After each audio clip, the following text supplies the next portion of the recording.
This is the Blade Forums Machete Contest from the Wilderness and Survival Skills Forum. Our first contestant here is Rick Marchand from Ontario, Canada, maker of Wildertools. He makes a whole bunch of different, more classical style knives with special etching, and you can see the machete that he put in here is a humdinger. Now, he originally wanted to go with the 24-inch machete, but he decided he wanted to pay more closer attention to handle ergonomics and get a nice, more compact size for carrying around in the bush. So what we have here is an 18-inch overall, 12-inch cutting edge, 5160 machete, forged from 1/4 inch stock. It has a nice tapers all around it, and it has this really interesting handle, which is impregnated cordage. And it's actually very comfortable despite how it looks. Let's take some closer looks here at this thing. You can see the taper right here is not so apparent, but if you flip it over, you can see the taper is coming from the spine to the edge. You can see the cord wrapped handle.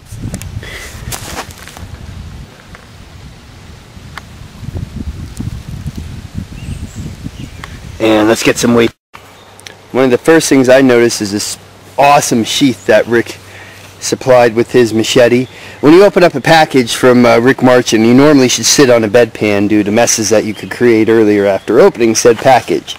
Pulls out from the top. There's no sorts of hardware here that holds the blade in, but it's actually wet formed pretty well with nice, very, very thick leather. Tightening stuff on the sides here that won't come off at all. And just a fantastic sheath with lots and lots of fanciness to it, but still has the ruggedness capable of a bush-friendly tool. So this is based on the Parang design, kind of like a kukri.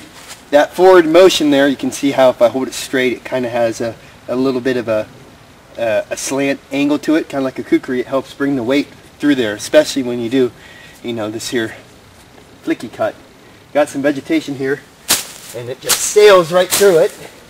And of course, I'll take my monthly shower afterwards because some of this is poison ivy. But even though it has that Parang design, still has a lot of flatness along the blade here to not screw you up, doing some fancy fine bushcrafty stuff like on this giant maul that I have.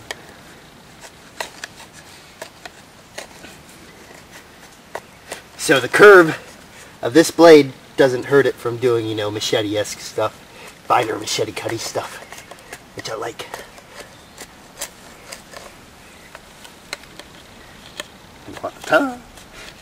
Here. You get the picture.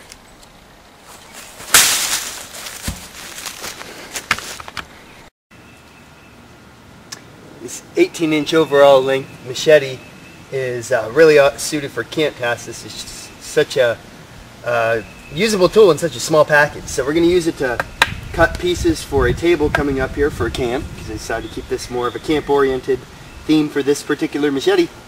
And we're going to chop up this here piece of dogwood too for use as table legs. Man, that is a big old carpenter ant. Cool. Get out of there. Yo, man, I'm going to be chopping y'all stuff down. Great penetration!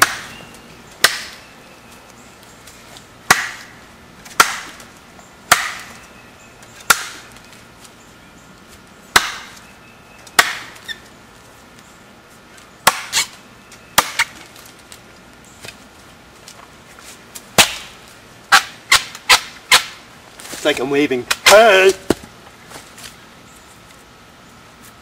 Just clean up that point just a little bit more. Don't hit my dog in the face with the machete. Not advised. Normally you can only do it once.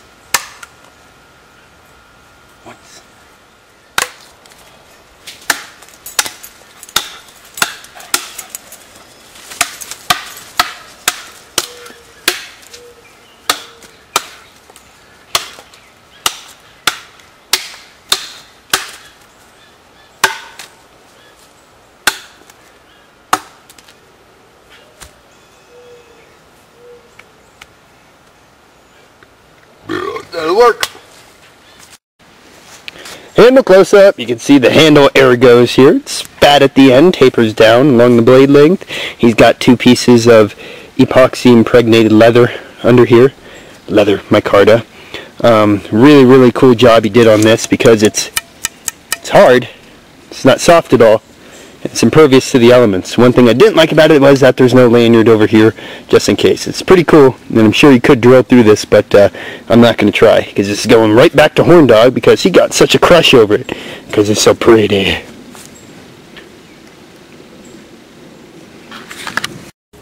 Rick's mini parang design. Fantastic piece, very short, but still packs a lot of punch. Really neat ergonomics. You can see he used his head with the design on this one. Cool.